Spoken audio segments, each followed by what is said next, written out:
Hi guys, welcome back to Skincare Sunday. Dr. Al here at Vital. Today we are talking all about how to eat for better skin. Yes, we are talking about the connection between our diet and our skin. Things that can make our skin worse and things that can make our skin better when it comes to our diet. The skin is a speaker system for what's going on the inside. So for the next few weeks, we're going to talk about lifestyle in our skin, beginning with our diet. First, I want to talk about foods that we know are not good for skin health. These are foods that are pro-aging in general, including in our skin. What I mean by that is they actually accelerate the aging process. When it comes to skin, that means they accelerate collagen loss, elastin loss, hyaluronic loss. They accentuate the effects of UV light in our skin. These are pro-inflammatory foods. The biggest culprit when it comes to this group is highly processed, refined carbohydrates. This is the bad for you food group. So sweets, sugars, breads, things that are requiring a lot of steps in a factory typically to create them. So first of all, sugar is number one in this category. Sugar is a dietary thing that is really detrimental to health in so many ways, in so many processes, metabolic processes, etc., etc. When it comes to skin, which is our focus today, sugar is a culprit in so many things that you really want to minimize sugar exposure in your diet as much as you can, as yummy as it is. And I am a big sweets person. So I've had to really learn over time how to remove this thing from my diet and keep it to a minimum, keep it sparingly. There really isn't any benefit to sugar in our diet. Now, other things that can be pro-aging in the skin when it comes to diet. This second group of foods that could poorly affect your skin health, I am not as strong about, meaning I don't think these foods are necessarily causing any issues for every skin type. Like sugar and processed refined carbohydrates are definitely bad for all skin types and for overall metabolic, etc., anti-aging everywhere in the body. You want to avoid that group.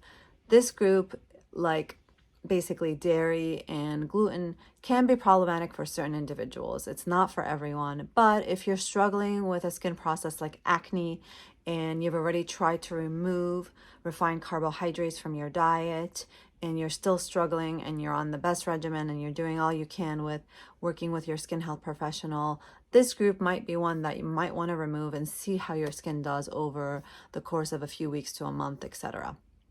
So that is the second group. Now let's talk about foods that are good for your skin health.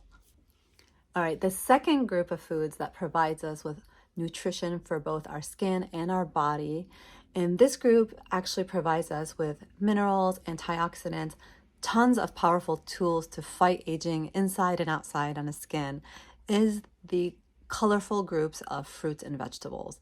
Dark pigmented reds, greens, etc. These vegetables and fruits provide us with ultimate nutrition and minerals, antioxidant power to reverse aging and prevent future aging. So this is your go-to when you are choosing to eat a well-balanced diet.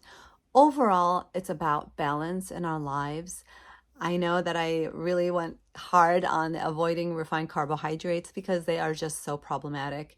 But balance is also important too, guys. Being too deprived in life, I've learned with time, can take us to extremes. So obviously keeping things sparingly when it comes to bad foods for your skin, but keeping things very extra when it comes to these good foods. These are foods that are good for you. They're going to also fill you up with fiber, this group of fruits and vegetables. So they're going to help you stay fuller and avoid the refined carbohydrates. If you're loading up on these good foods in a well-balanced diet that has a good amount of protein as well for fullness. So we talked about good fats. Protein is also important to keep you full.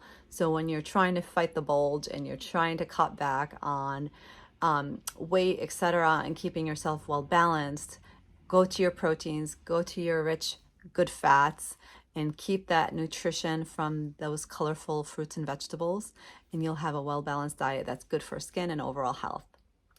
All right, I feel like diet is a little bit of a controversial topic. I try to be as neutral as possible because there's so many different types of ways to eat well. Um, so I wanted to just give you guys my take on it from skin. I know for me and for many of my patients that struggle with oily skin specifically, which is one of the most difficult things to take care of in our office, that cutting back on refined carbohydrates can make a huge difference. So that's number one. Number two, we're all kind of fighting the bulge, and we're in a society where refined carbohydrates and simple sugars are available everywhere. They're ubiquitous, they're in everything that we eat. So that is also a big mantra of mine, is trying to kind of discern where those are in our diet and trying to cut back on those so that we can live a healthy life that is full of energy and, of course, healthy skin as well. All right, see you guys next time.